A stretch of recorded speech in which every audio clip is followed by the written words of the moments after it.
ꯑꯍꯥꯟꯕꯃꯛꯇꯗ Leichal Radio Lab Channel gi listener khudingmakpu taram nokchari ngasisu mayamgidamakta anauba wari amamuk puduna lakchari ngasigi wari asigi mamingna Ariba Aribi adugu wari sibu ibirakpana Bembem Mangang adudi mayam puna wari ase amuk taminarase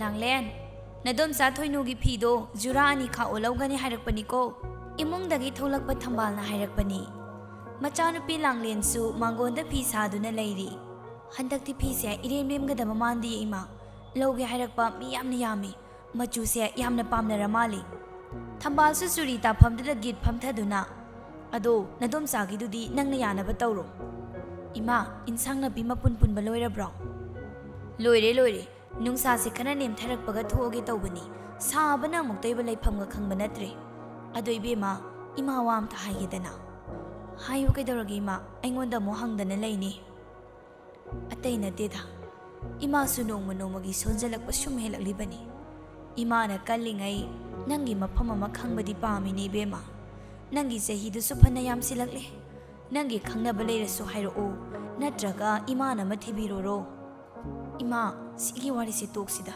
Ay sida sumlaygiba Ima thadoga chapanga moeba Hai angaubi Madugidamang nang na wari babu karigino Imagidi kaisu khalunu Handak hapta sida nangi wa amadi khangala o imada Ima ningol na yumda sum leiba sibu yadabro Ibema ningol khudingmak nongmadi yumnak sagai amatada tilugadawribani Nangne imabu nungsi thadokpa ngamloi haiduna sida sum leiba yadene Asuk kuibase nangna haibata yaduna da ai laidana Hauzikti aina sonjilakpaga nangso angang natre Yum kai panbagi matam phawbadi hendoraklabani Langlen wa amata khumlaktre handakti mamana makha taduna wakhal muna khaloi jasidi ngaihakta uirukhige ko kaithel chatbagi matam amu oiraklani thambalna changkhibaga Langlen du phisa kholadudagi mamai leithораktuna tuminna sonjai imase masa khara sonjilakpasida pakhanda khanjilaba male imai chakhak leibasida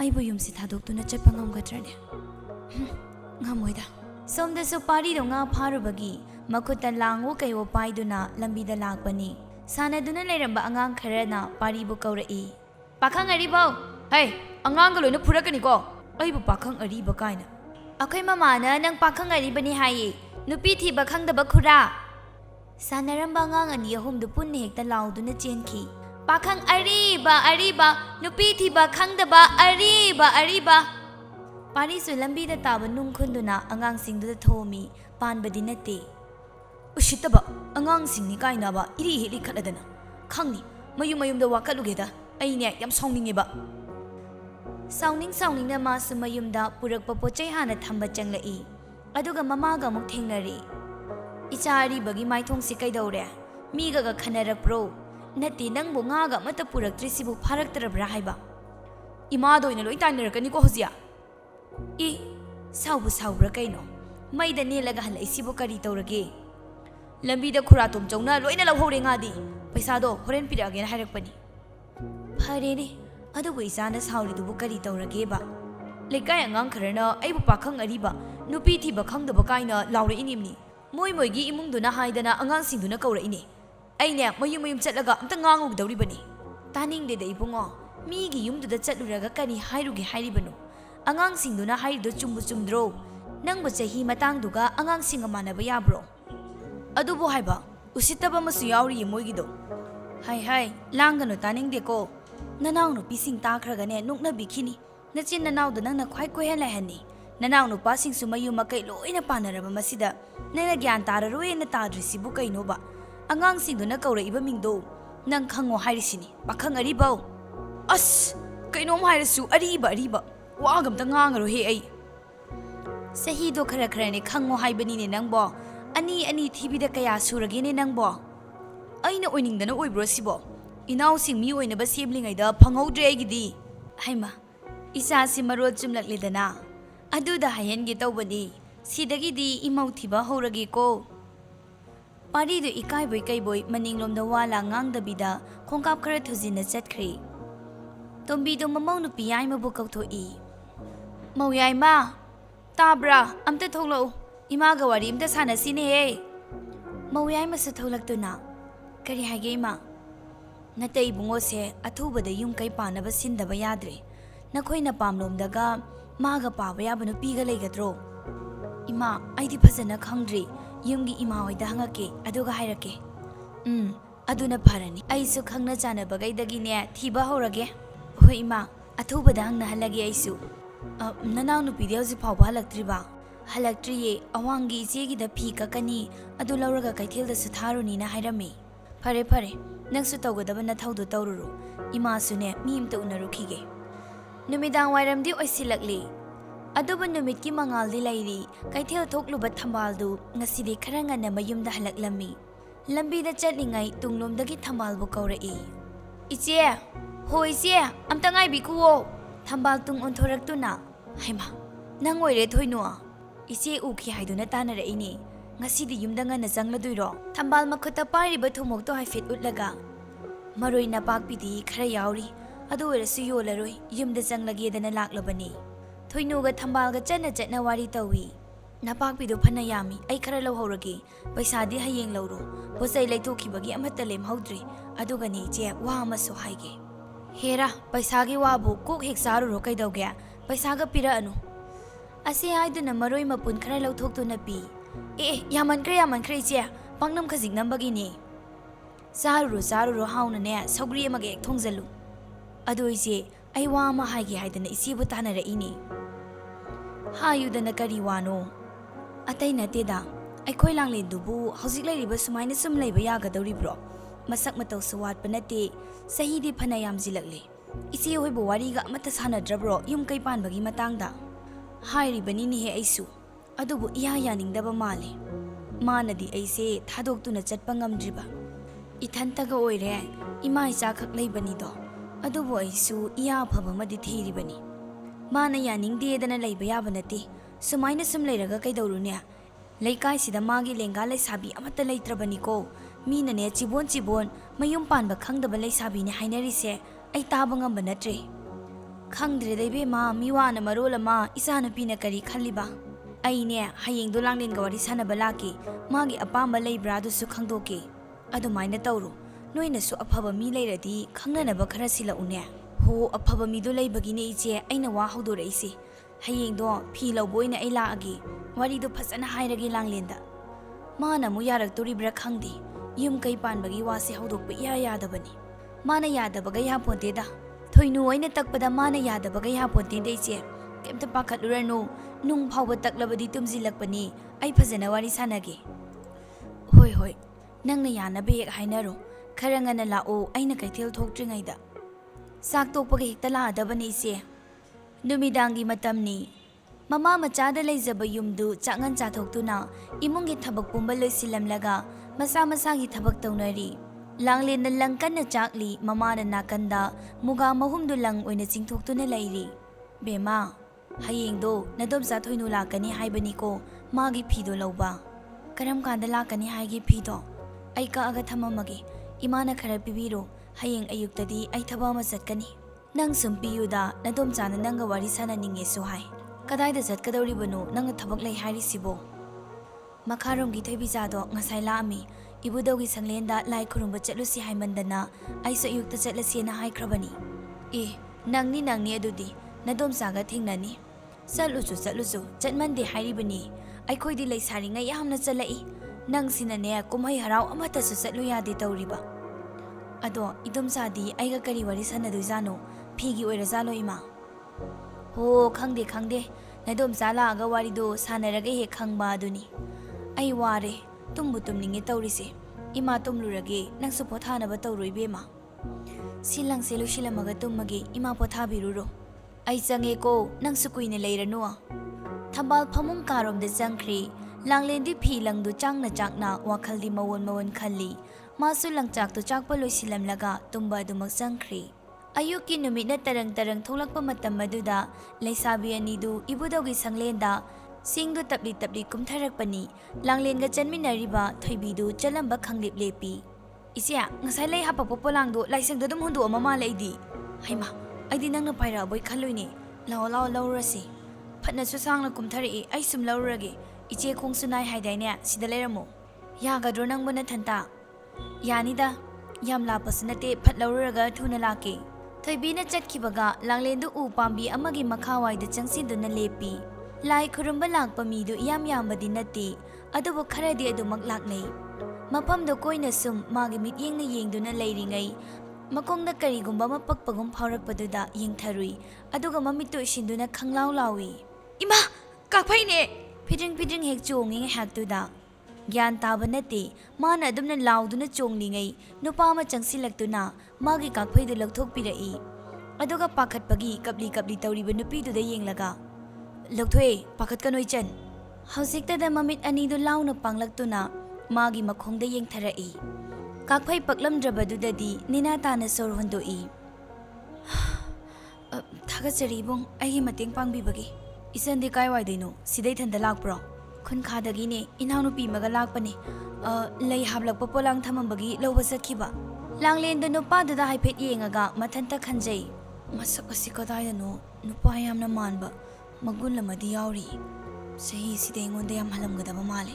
Khun khada aigi marup lai paknadi unakhidre. Nupaduna wangang lakpada langlen khalamba wakalduna thairaga. Ibungdi inamoiga lai khurumba lairo. Kaide nupiga thidriko ai pakhangni. O aidi nupi thiramadra khalure. Ado isangi mingdi kai kaugi. Iche chaslao. Maningi ipaldo thengnadana hairuk siam hape lao. Thoibina manang naksilakpada langlendu masadi khangdana ithang hek thakachai. Langlendu manakta lepiba nupa aduda haipet onsinduna. Ibung, adudi akhoi muksalokige. Matang sabada akhoi khunda koithokpirao. Langlena chatkibadu wa amatadi haihauda yengduna sumle hawi. Tunglomdagi maga lakminaba mamanabaduna parigi lukhamda tharai. Kaidore Ariba, kana yengino? Hozikta nupi maga lepminahubaduna kai chakraba. Pari lukhamda haifet lalaga. Lai khurumbabu adu kuiri kaigino. Yaribo, nangna hatu khurumboi khurumdaboi chatkhraga. Icha chenba aigadi kaide mana yanigi nanga. Angang khaina kai lehorba. Ada akhoi nupiga khangnaba mi thengnadanane wari ta hori. Ado zikido kananu. Masak supana phajana ui. Chahibudi angang mandre ko. Ai su khangdida. Swaida lerambadagi thengnabani. Ming leifam ga ngawdro. Leifam di khun khadagi ne hairami. Maming di khumamjre. Hais. Ariba nupasi wakal macha ama lakpa maliko.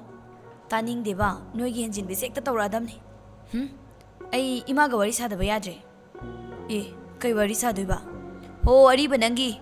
Pariga mamanaba duga nok tuna wari sanaduna leihauри. Somda langlen sumayumda yaurakpaga thoinu laktuna leirami. Nang lakledana. Phare. Aidi nadom saga thengnararoidra khaluribani. Itomsa phi se kaklo oro. Langlen phi kakpaga lairi.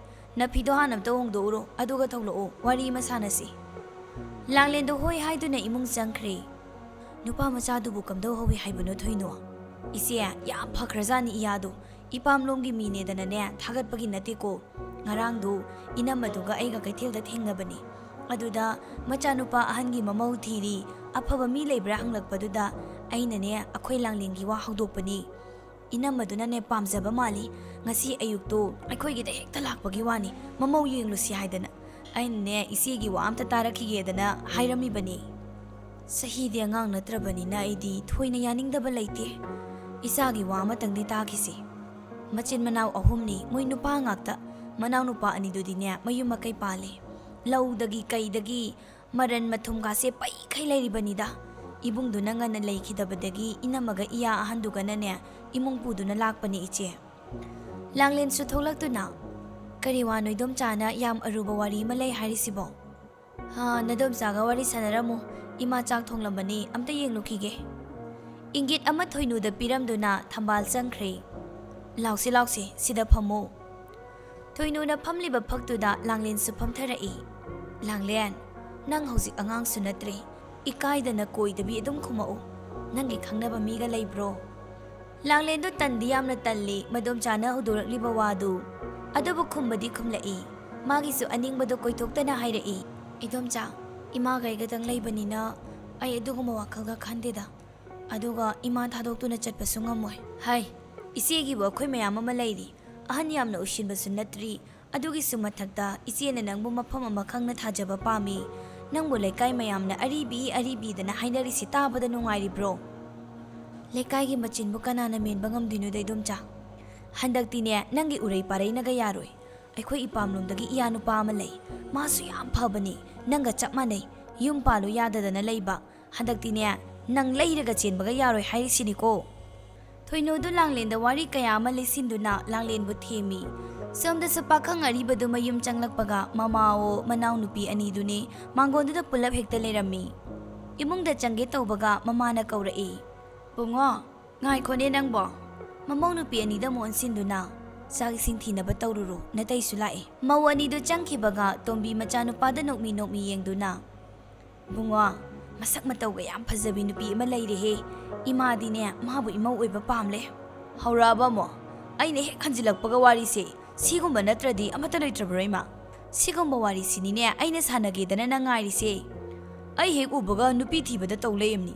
Angangsinggi mamangda phawba ai ikairabani ko imagi mawongse. Ikairunu. Ikaidana leiba yaba matamdo oidrabani. Nangnadi nasana khangna pusilaktre-do.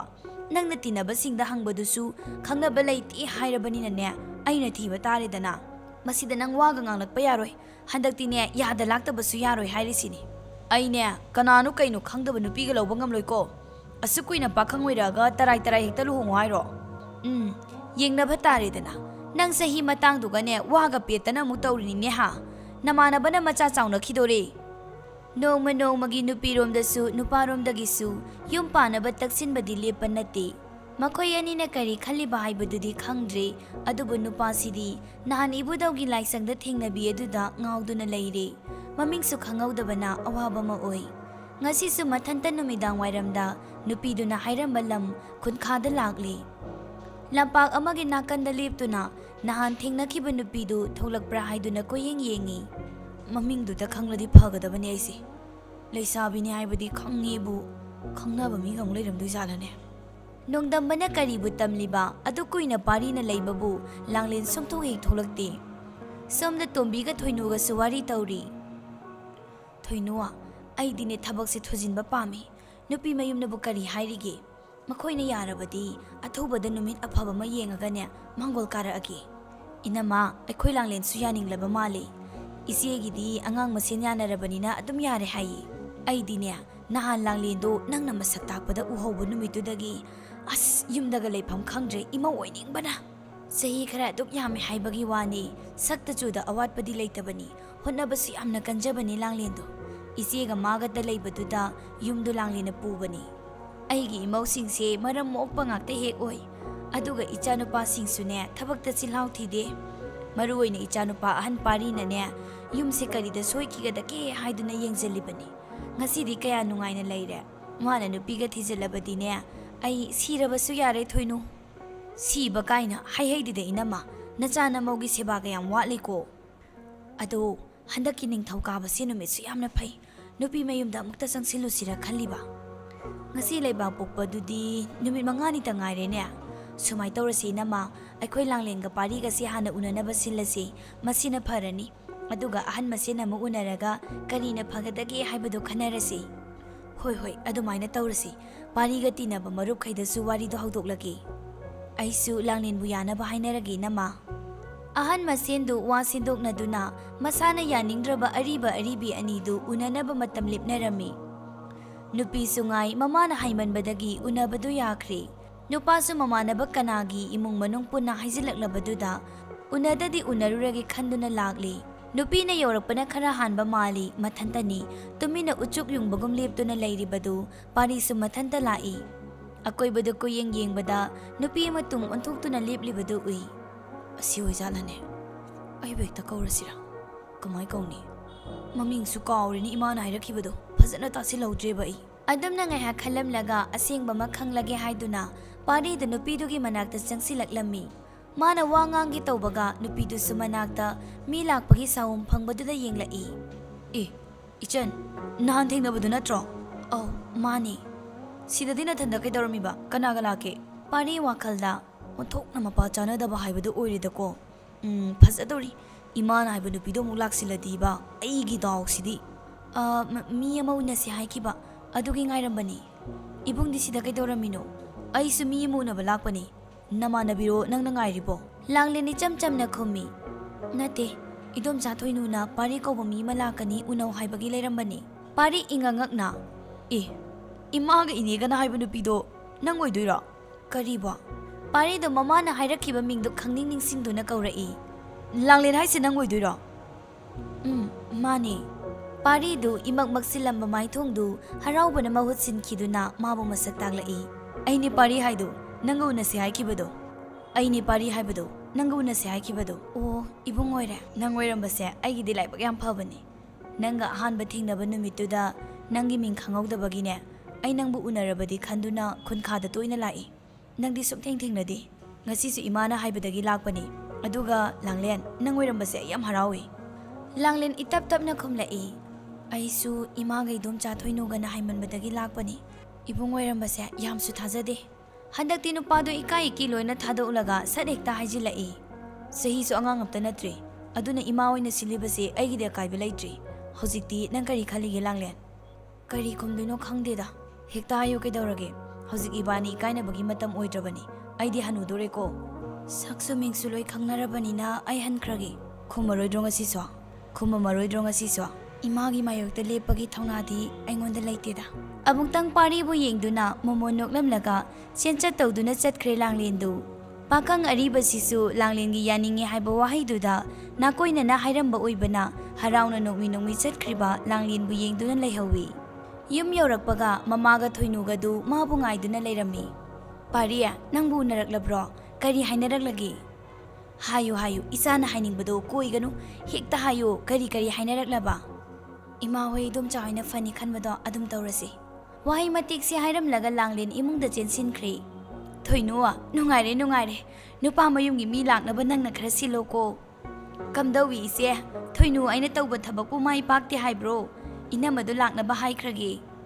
Nupa mayumda sumacha nupa na luhongba yarakpaduda harauba na mama ibemadu numida phaba ma yengduna manggol karakli. Luhongbagi aphaba numit yengduna matam lepli. Nupa mayumgi yumsu laikagi angang khara tawduna semjinba hawi. Chauba angang sing thabak suri se kari no chana ba khara tawni he. Ima chalaga singju khara leibiruragero. Nuksanaga sabane mapan phawba thokningdra kansida. Adudi ayo ina chala lairurage. Pari do laikagi singju yonpham tamna singju leiba lai. Magi singju tamakpa ngairingai laikagi mau khara laktuna pari bulaknai. Pari luhongamdai sibu kari phauge. Hamu ni deitaima. Haijinanuda kuina pakhang sari oiramlaga yum panduri se nungaitrado. Pari khumpham khangde mawamana amu. Pariya nupidubu masaka kamdauge aikhoina tabadadi thaba inkhanga yam hayena taida. Singju yonbi iboktuna. Bungo sese nangi singju sida leire. Pari du singju du lauraga ahanduda paisa pirami. Masakidi iteima akhoida la kando oina khango. Phajade haibadu aina haiba ngamdre. Mau nupidu noktuna. Pari se pakhum khumbaga yam hairamine he. Kuina pakhang oirakpagira kaino. Pari noktamang noklamlaga adum thorakli. Nupi mayumda sa amata pokpi machagi damak mamana ngamjaba khara sinlangli. Bema phige phanek se pamlabri yengo machusi. Adoima nang naigine na langi ba mayam se karigino. Maruiba khara khaktudang puraga loiri. Siguma mayam se ai pamde ko. Hai angau bisidi. Kuina leisaduna leiraga yum paluni haiduna migi yumda chatkadoribani. Maduda tajop chatpa yaba natene. Laikai miyamna nangbu yengdaugi mamit thangatana leiraba matamsida. Adubo haiba aidi awunpot mayam pubaga ngamoi ko. Awunpona wa ama oikrasu. Ngasidi ichade ima wa khara haige. Bema yumnak sagai onduna sagai aduda tillaga dauribani. Nangna thunglu dauriba yum ado na yummakni khanduna. Hana leiramba miyoi singbu na chana naugumna loinau. Ahal lamanda thaksi kasi naina chatlu. Na puroi bagane wa tatok tasin tawduna yum adobu hena saukhanaba hotnagadabani ko. Imagi maikhonaba thabak ai kaidonungda tawrui. Imana takpiriba pumnamak matam supada kaudana thabak oina tawjagi. Nangna imabune thadokningdi haiba khangi. Madumangna ithak irang nungmata yaujaraktраbi ijasi. Mayamnadi Aribi mingthon pire. Adubu ichasu luhonggadawre kuidredana. Imasu amaromda nungairabasu. Isabu thadokningba nate. Adubu ningolgi mapoknina ꯀꯔꯤꯗꯤ ꯇꯧꯔꯨꯅꯤ? ꯏꯃꯥ, ꯅꯪ ꯀꯞꯂꯕ꯭ꯔꯣ? ꯑꯗꯨꯝꯅ ꯇꯧꯒꯅꯨ, ꯑꯩ ꯅꯨꯡꯉꯥꯏꯇꯤꯌꯦ꯫ ꯊꯝꯕꯥꯜ ꯐꯤꯖꯤ ꯄꯥꯏꯈꯠꯇꯨꯅ ꯁꯤꯟꯊꯔꯛꯂꯤꯕ ꯄꯤꯔꯥꯡ ꯇꯩꯊꯣꯛꯅ ꯄꯨꯛꯅꯤꯡꯁꯤ ꯍꯦꯛꯇ ꯅꯨꯡꯁꯤꯔꯛꯇꯅ ꯇꯧꯔꯤꯅꯤ꯫ ꯂꯥꯛꯑꯣ, ꯅꯪꯒꯤ ꯅꯐꯤ ꯅꯔꯣꯟꯁꯤꯡꯗꯣ ꯀꯔꯤ ꯀꯔꯤꯅꯣ ꯈꯟꯗꯣꯛꯂꯨꯔꯁꯤ ꯏꯃꯨꯡꯗ꯫ ꯃꯇꯝꯅ ꯁꯨꯝ ꯍꯧꯈꯤꯕꯅ ꯑꯊꯨꯕ ꯃꯇꯝꯗ ꯂꯦꯞꯂꯤ꯫ ꯂꯨꯍꯣꯡꯕꯗꯨ ꯉꯁꯤ ꯑꯣꯏꯔꯤ꯫ ꯅꯨꯄꯥ ꯅꯨꯄꯤ ꯑꯅꯤꯃꯛ ꯃꯒꯨꯟ ꯃꯨꯟꯅ ꯈꯪꯅꯕ ꯅꯠꯇꯦ, ꯑꯗꯨꯕꯨ ꯑꯍꯥꯟꯕ ꯊꯦꯡꯅꯕ ꯃꯤꯀꯨꯞꯇ ꯀꯔꯤꯅꯣ ꯃꯃꯤꯡ ꯈꯪꯗꯕ ꯏꯍꯨꯜ ꯑꯃ ꯐꯥꯎꯅꯈ꯭ꯔꯕꯅꯤ꯫ ꯂꯩꯀꯥꯏ ꯃꯤꯌꯥꯝꯅ ꯂꯨꯍꯣꯡꯕ ꯊꯤꯜꯂꯛꯄꯗ ꯂꯥꯡꯂꯦꯟꯕꯨ ꯆꯦꯞꯊ ꯌꯦꯡꯅꯩ꯫ ꯁꯣꯅꯩ ꯆꯤꯕꯣꯟ, ꯏꯁ ꯐꯖꯈ꯭ꯔꯦꯗ, ꯑꯔꯤꯕꯤꯕꯨ ꯃꯥꯟꯗꯦ, ꯃꯁꯥꯗꯤ ꯇꯅꯧꯅ ꯍꯦꯛ ꯎꯏ ꯍꯥꯏꯗꯨꯅ ꯁꯣꯟꯅꯩ꯫ ꯈꯔ ꯑꯃꯅ ꯅꯨꯄꯥꯗꯨꯁꯨ ꯉꯁꯤꯗꯤ ꯆꯍꯤꯗꯨ ꯂꯤꯖꯔꯕꯁꯨ ꯎꯕꯗ ꯑꯣꯟꯊꯣꯛꯅ ꯐꯖꯈ꯭ꯔꯦ, ꯀꯣꯛꯌꯦꯠ ꯇꯨꯝꯃꯒ ꯑꯅꯤꯁꯦ ꯀꯨꯏꯅ ꯑꯔꯤꯕ ꯑꯔꯤꯕꯤ ꯑꯣꯏꯗꯨꯅ ꯂꯩꯔꯤꯕꯁꯤ ꯑꯁꯨꯝꯅ ꯊꯨꯡꯅꯅꯕ ꯑꯣꯏꯔꯦꯀꯣ ꯍꯥꯏꯗꯨꯅ ꯁꯣꯟꯅꯩ꯫ ꯃꯌꯥꯝ ꯋꯥ ꯅꯣꯛꯇꯨꯅ ꯀꯗꯥꯏꯗꯒꯤ ꯋꯥꯔꯤ ꯀꯌꯥ ꯄꯨꯁꯤꯜꯂꯛꯇꯨꯅ ꯄꯪꯁꯥꯟꯗ ꯍꯦꯛ ꯁꯥꯟꯅꯩ꯫ ꯂꯨꯍꯣꯡꯕ ꯊꯤꯜꯂꯛꯂꯝꯕ ꯃꯤꯈꯩ ꯍꯟꯅꯈ꯭ꯔꯕ ꯃꯇꯨꯡ ꯏꯃꯨꯡꯒꯤ ꯃꯤꯑꯣꯏꯁꯤꯡꯗꯨ ꯃꯌꯥꯏ ꯀꯥ ꯑꯆꯧꯕꯗꯨꯗ ꯄꯨꯜꯂꯞ ꯄꯨꯟꯗꯨꯅ ꯂꯩꯔꯤ꯫ ꯌꯨꯝꯁꯤꯒꯤ ꯑꯍꯟ ꯑꯣꯏꯔꯤꯕꯤ ꯃꯃꯥ ꯏꯕꯦꯝꯃ ꯇꯣꯝꯕꯤꯅ ꯍꯥꯟꯅ ꯋꯥ ꯉꯥꯡꯂꯛꯏ꯫ ꯉꯁꯤꯗꯤ ꯏꯃꯥꯒꯤ ꯊꯃꯣꯏꯁꯦ ꯉꯝꯈꯩ ꯂꯩꯇꯅ ꯅꯨꯡꯉꯥꯏꯕ ꯍꯥꯏꯕꯗꯨ ꯑꯣꯏꯔꯦ꯫ ꯏꯆꯥ ꯀꯣꯏꯍꯟ ꯂꯥꯏꯍꯟ ꯄꯥꯔꯤ ꯒꯤꯇꯪ ꯇꯥꯕ ꯑꯃ ꯈꯪꯕ, ꯃꯁꯤꯃꯨꯛ ꯅꯨꯡꯉꯥꯏꯕ ꯂꯩꯇ꯭ꯔꯤ꯫ ꯑꯩꯒꯤ ꯍꯦꯛ ꯃꯊꯪꯗ ꯅꯌꯥꯝꯕ ꯑꯃꯗꯤ ꯅꯇꯩꯃ ꯑꯁꯤꯒꯤ ꯋꯥ ꯅꯈꯣꯏꯅ ꯏꯟꯅ ꯆꯠꯀꯗꯕꯅꯤꯀꯣ꯫ ꯏꯆꯥꯁꯥ, ꯏꯃꯧꯁꯤꯡꯁꯨ ꯌꯨꯝ ꯑꯁꯤꯒꯤ ꯂꯥꯏꯔꯦꯝꯕꯤ ꯉꯥꯛꯇꯅꯤ꯫ ꯅꯈꯣꯏ ꯃꯁꯦꯟ ꯇꯥꯊꯣꯛ ꯇꯥꯁꯤꯟ ꯇꯧꯗꯨꯅ ꯌꯨꯝ ꯑꯁꯤ ꯅꯤꯡꯊꯤꯅ ꯅꯥꯎꯀꯣꯟꯒꯗꯕꯅꯤ꯫ ꯅꯨꯄꯥ ꯅꯈꯣꯏꯅ ꯆꯥꯎꯆꯠ ꯆꯠꯂꯕꯁꯨ ꯅꯨꯄꯤ ꯅꯈꯣꯏꯅ ꯆꯦꯛꯁꯤꯟꯅ ꯀꯣꯟꯁꯤꯟꯗꯨꯅ ꯑꯀꯨꯞ ꯑꯇꯥꯏ ꯃꯦꯟꯒꯗꯧꯔꯤꯕꯅꯤ꯫ ꯌꯨꯝ ꯑꯃ ꯐꯍꯟꯕꯗ ꯅꯨꯄꯤ ꯑꯩꯈꯣꯏꯒꯤ ꯊꯧꯗꯥꯡ ꯌꯥꯝ ꯆꯥꯎꯅ ꯂꯩꯔꯤꯕꯅꯤ꯫ ꯃꯁꯤꯅ ꯅꯨꯄꯤꯗꯇ ꯏꯟꯁꯤꯟꯕꯒꯤ ꯋꯥꯗꯤ ꯅꯠꯇꯦ꯫ ꯌꯨꯝ ꯄꯥꯟꯃꯤꯟꯅꯔꯤꯕ ꯅꯨꯄꯥ ꯅꯨꯄꯤ ꯑꯅꯤꯗꯨ ꯃꯥꯟꯅꯅ ꯌꯦꯠ ꯑꯣꯏ ꯈꯨꯠꯁꯝꯅꯅ ꯑꯐꯕ ꯂꯝꯕꯤꯗ ꯆꯠꯂꯕꯗꯤ ꯆꯥꯎꯈꯠꯄ ꯅꯨꯡꯉꯥꯏꯕ ꯍꯥꯏꯕꯗꯣ ꯁꯣꯏꯗꯅ ꯑꯣꯏꯒꯗꯧꯔꯤꯕꯅꯤ꯫ ꯃꯆꯥ ꯃꯃꯧꯁꯤꯡꯗꯨ ꯃꯃꯥꯅ ꯍꯥꯏꯔꯤꯕꯁꯤꯡꯗꯨ ꯃꯨꯟꯅ ꯇꯥꯗꯨꯅ ꯂꯩ꯫ ꯇꯣꯝꯕꯤ ꯃꯈꯥ ꯇꯥꯅ ꯍꯥꯏꯔꯛꯏ꯫ ꯏꯃꯧ ꯏꯕꯦꯝꯃ, ꯅꯈꯣꯏ ꯑꯍꯨꯝꯃꯛ ꯑꯩꯒꯤ ꯃꯤꯠꯇꯗꯤ ꯆꯞ ꯃꯥꯟꯅꯅ ꯈꯜꯂꯤ꯫ ꯏꯆꯥ ꯅꯤꯡꯉꯣꯜꯅꯤ ꯍꯥꯏꯅ ꯏꯃꯥꯅ ꯈꯜꯂꯤ꯫ ꯏꯆꯥ ꯅꯨꯄꯥꯗ ꯊꯝꯕ ꯅꯨꯡꯁꯤꯕ ꯅꯈꯣꯏꯗꯁꯨ ꯆꯞ ꯃꯥꯟꯅꯅ ꯏꯃꯥꯅ ꯅꯨꯡꯁꯤ꯫ ꯅꯈꯣꯏ ꯅꯆꯤꯟ ꯅꯅꯥꯎ ꯑꯍꯨꯝꯁꯨ ꯇꯣꯉꯥꯟ ꯇꯣꯉꯥꯟꯕ ꯂꯝ ꯁꯥꯒꯩꯗꯒꯤ ꯂꯥꯛꯇꯨꯅ ꯑꯩꯒꯤ ꯌꯨꯝ ꯑꯁꯤꯗ ꯄꯨꯜꯂꯔꯤ꯫ ꯅꯈꯣꯏ ꯃꯇꯝ ꯆꯨꯞꯄꯗ ꯅꯨꯡꯁꯤꯅꯅ ꯂꯩꯒꯗꯕꯅꯤꯀꯣ, ꯊꯛꯁꯤ ꯈꯥꯁꯤ ꯀꯥꯏꯅꯕ ꯀꯩꯗꯧꯅꯨꯡꯗ ꯌꯥꯔꯣꯏ꯫ ꯃꯃꯧ ꯑꯍꯨꯝꯃꯛ ꯈꯨꯝꯃꯤ, ꯍꯣꯏ ꯏꯃꯥ꯫ ꯃꯧ ꯑꯍꯟ, ꯅꯪꯅ ꯅꯅꯥꯎꯁꯤꯡ ꯑꯁꯦ ꯂꯝꯖꯤꯡꯗꯨꯅ ꯆꯠꯀꯗꯕꯅꯤꯀꯣ꯫ ꯏꯃꯧꯅ ꯉꯁꯤ ꯌꯨꯝ ꯑꯁꯤꯗ ꯊꯨꯡꯂꯕꯅꯤꯅ ꯌꯨꯝ ꯑꯁꯦ ꯃꯄꯨꯡ ꯐꯥꯕ ꯍꯥꯏꯕꯗꯨ ꯑꯣꯏꯔꯦ꯫ ꯏꯃꯥꯒꯤ ꯑꯄꯥꯝꯕ ꯄꯨꯝꯕ ꯅꯃꯧꯅ ꯀꯥꯏꯗꯅ ꯆꯠꯆꯒꯦ꯫ ꯑꯁꯨꯝꯅ ꯅꯨꯃꯤꯠꯁꯤꯃꯗꯤ ꯍꯔꯥꯎ ꯅꯨꯡꯉꯥꯏꯕꯅ ꯊꯟꯕ ꯅꯨꯃꯤꯠ ꯑꯃ ꯍꯥꯏꯕꯗꯨ ꯑꯣꯏꯔꯦ꯫ ꯃꯊꯪꯒꯤ ꯅꯣꯡꯉꯥꯟꯕꯗ ꯂꯩꯀꯥꯏꯒꯤ ꯃꯤꯌꯥꯝꯁꯤꯡ ꯃꯧ ꯌꯦꯡꯕ ꯂꯥꯛꯄ ꯉꯥꯏꯍꯥꯛꯇ ꯂꯦꯞꯄ ꯅꯠꯇꯦ꯫ ꯃꯔꯛ ꯑꯗꯨꯗ ꯂꯥꯡꯂꯦꯟꯅ ꯃꯣꯏꯒꯤ ꯀꯥꯗ ꯆꯪꯈꯤꯕꯗꯨ ꯎꯕꯗ ꯄꯥꯔꯤꯁꯨ ꯊꯨꯅ ꯍꯦꯛꯇ ꯆꯦꯟꯁꯤꯜꯂꯛꯏ꯫ ꯋꯥꯔꯕꯣ ꯂꯩꯀꯥꯏꯒꯤ ꯃꯤꯈꯩ ꯎꯅꯕꯗ? ꯋꯥꯗꯦꯗ꯫ ꯂꯥꯡꯂꯦꯟ, ꯁꯤꯗ ꯐꯝꯃꯨꯅꯦ, ꯋꯥ ꯑꯃ ꯍꯥꯏꯒꯦ꯫ ꯏꯃꯥꯅ ꯀꯧꯔꯛꯀꯅꯤꯌꯦ꯫ ꯀꯨꯏꯔꯣꯏꯌꯦ, ꯋꯥ ꯑꯝꯇꯪ ꯍꯥꯏꯒꯦꯕ꯫ ꯂꯥꯡꯂꯦꯟꯁꯨ ꯐꯃꯨꯡ ꯃꯆꯤꯗꯨꯗ ꯐꯝꯊꯔꯛꯇꯨꯅ ꯀꯔꯤꯅꯣ ꯍꯥꯏꯕꯒꯨꯝ ꯄꯥꯔꯤꯗ ꯌꯦꯡꯂꯛꯏ꯫ ꯅꯪꯁꯦ ꯌꯥꯝ ꯅꯨꯡꯁꯤ꯫ ꯑꯗꯨꯔꯣ ꯍꯥꯏꯒꯦ ꯍꯥꯏꯁꯦ? ꯑꯗꯨꯒꯅꯦ, ꯉꯁꯥꯏ ꯅꯪꯕꯨ ꯌꯦꯡꯕ ꯂꯥꯛꯄ ꯃꯤꯈꯩꯅ ꯀꯔꯤ ꯍꯥꯏꯅꯈꯤ ꯅꯪ ꯈꯪꯕ꯭ꯔꯣ? ꯂꯥꯡꯂꯦꯟ ꯈꯪꯗꯦ ꯍꯥꯏꯕꯒꯨꯝ ꯃꯀꯣꯛꯇꯣ ꯍꯥꯏ꯫ ꯃꯣꯏꯒꯤ ꯄꯥꯈꯪ ꯑꯔꯤꯕ ꯄꯥꯔꯤ ꯍꯥꯏꯁꯦ ꯅꯨꯄꯤꯁꯦ ꯑꯔꯤꯕꯤ ꯑꯣꯏꯖꯔꯁꯨ ꯃꯁꯛ ꯌꯥꯝꯅ ꯐꯖꯩ, ꯑꯅꯤꯁꯦ ꯌꯥꯝ ꯆꯥꯅꯩ, ꯀꯨꯏꯅ ꯄꯥꯈꯪ ꯑꯣꯏꯔꯤꯁꯦ ꯄꯥꯔꯤꯅ ꯅꯨꯄꯤ ꯑꯁꯤ ꯂꯨꯃꯩ ꯑꯣꯏꯔꯝꯅꯤ ꯍꯥꯏꯗꯅ ꯋꯥꯔꯤ ꯁꯥꯟꯅꯗꯨꯅ ꯊꯣꯛꯈꯤꯕꯗꯣ ꯑꯩ ꯇꯥꯍꯧꯏ꯫ ꯑꯗꯣ ꯀꯩꯗꯧꯔꯒꯦ? ꯆꯨꯝꯅ ꯆꯥꯅꯩ ꯍꯥꯏꯗꯅ ꯌꯥꯔꯕꯗꯨꯗ ꯑꯔꯤꯕ ꯑꯔꯤꯕꯤꯅ ꯑꯃꯨꯛ ꯃꯆꯤꯟꯗꯨꯅ ꯍꯥꯏꯔꯤꯗꯣ, ꯑꯗꯨꯒꯤ ꯁꯨꯝ ꯁꯥꯎꯅꯤꯡꯕꯩ ꯋꯥꯅꯤꯗ꯫ ꯂꯥꯡꯂꯦꯟ ꯍꯥꯏꯐꯦꯠ ꯅꯣꯛꯂꯒ, ꯑꯣ, ꯃꯤꯅ ꯍꯥꯏꯔꯤꯗꯣ ꯆꯨꯝꯗ꯭ꯔꯣ? ꯅꯪꯕꯨ ꯑꯔꯤꯕ ꯅꯠꯇꯦ ꯍꯥꯏꯒꯦ ꯍꯥꯏꯔꯤꯔꯣ? ꯍꯦꯛꯇ ꯍꯥꯏꯔꯦꯅꯦ ꯃꯁꯤ ꯑꯩꯉꯣꯟꯗ ꯑꯔꯤꯕ ꯀꯥꯏꯅ꯫ ꯑꯗꯨ ꯑꯣꯏꯔꯗꯤ ꯅꯪꯁꯨ ꯑꯔꯤꯕꯤ ꯀꯧꯅꯤ꯫ ꯀꯧꯖꯧꯅ꯫ ꯃꯄꯥꯟꯗꯒꯤ ꯃꯃꯥꯅ, ꯃꯧ ꯑꯍꯟ, ꯇꯥꯕ꯭ꯔꯅꯦꯍꯦ ꯅꯪꯕꯣ? ꯅꯅꯦ ꯍꯣꯏ ꯂꯥꯛꯏꯌꯦ, ꯑꯝꯇ ꯊꯣꯛꯂꯛꯑꯣ꯫ ꯍꯣꯏ ꯃꯥ, ꯊꯣꯛꯂꯛꯑꯒꯦ꯫ ꯄꯥꯈꯪ ꯑꯔꯤꯕ, ꯂꯩꯍꯧꯔꯣ, ꯍꯣꯔꯦꯟꯗꯤ ꯃꯣꯔꯣꯛ ꯁꯥꯕ ꯏꯟꯖꯥꯡ ꯄꯤꯖꯒꯦ, ꯑꯩꯕꯨ ꯑꯔꯤꯕꯤ ꯀꯥꯏꯅ꯫ ꯋꯥꯍꯩ ꯈꯔꯁꯤ ꯑꯣꯏꯅꯔꯞ ꯍꯥꯏꯔꯝꯗꯨꯅ ꯄꯥꯔꯤꯁꯨ ꯃꯣꯃꯣ ꯅꯣꯛꯇꯨꯅ ꯁꯣꯜꯍꯧꯏ꯫ ꯅꯪꯅꯕꯨ ꯄꯤꯖꯔꯗꯤ ꯏꯌꯥꯗ ꯌꯥꯔꯦ꯫ ꯑꯗꯨꯒ ꯉꯔꯥꯡ ꯍꯥꯏꯕ ꯅꯨꯃꯤꯠꯁꯤꯗꯒꯤ ꯏꯕꯥꯅꯤꯒꯤ ꯃꯤꯡ ꯑꯔꯤꯕ ꯑꯔꯤꯕꯤ ꯍꯥꯏꯕꯁꯦ ꯍꯣꯡꯗꯣꯛꯈ꯭ꯔꯅꯤ꯫ ꯃꯇꯩ ꯃꯅꯥꯎ ꯍꯥꯏꯕ ꯋꯥꯍꯩꯗꯨꯅ ꯃꯍꯨꯠ ꯁꯤꯜꯂꯅꯤ꯫ ꯃꯇꯥꯡ ꯑꯁꯤꯗ ꯉꯁꯤꯒꯤ ꯑꯔꯤꯕ ꯑꯔꯤꯕꯤ ꯍꯥꯏꯔꯤꯕ ꯋꯥꯔꯤ ꯑꯁꯤ ꯂꯣꯏꯁꯤꯟꯖꯔꯦ꯫ ꯋꯥꯔꯤ ꯐꯖꯅ ꯏꯕ ꯉꯝꯕ ꯑꯩꯈꯣꯏꯒꯤ ꯆꯦꯅꯦꯜꯗ ꯋꯥꯔꯤ ꯍꯥꯞꯅꯤꯡꯕ ꯂꯩꯔꯒꯗꯤ ꯁꯣꯅꯝ ꯆꯅꯨ ꯍꯥꯏꯅ ꯐꯦꯁꯕꯨꯛ ꯄꯦꯖ ꯑꯃ ꯂꯩꯕꯅꯦ, ꯑꯗꯨꯗ ꯑꯗꯨꯃꯛ ꯄꯥꯎ ꯐꯥꯎꯖꯟꯕꯤꯔꯛꯎ꯫ ꯉꯁꯤꯒꯤ ꯑꯣꯏꯅꯗꯤ ꯃꯇꯥꯡ ꯑꯁꯤꯗ ꯂꯣꯏꯁꯤꯟꯖꯔꯦ꯫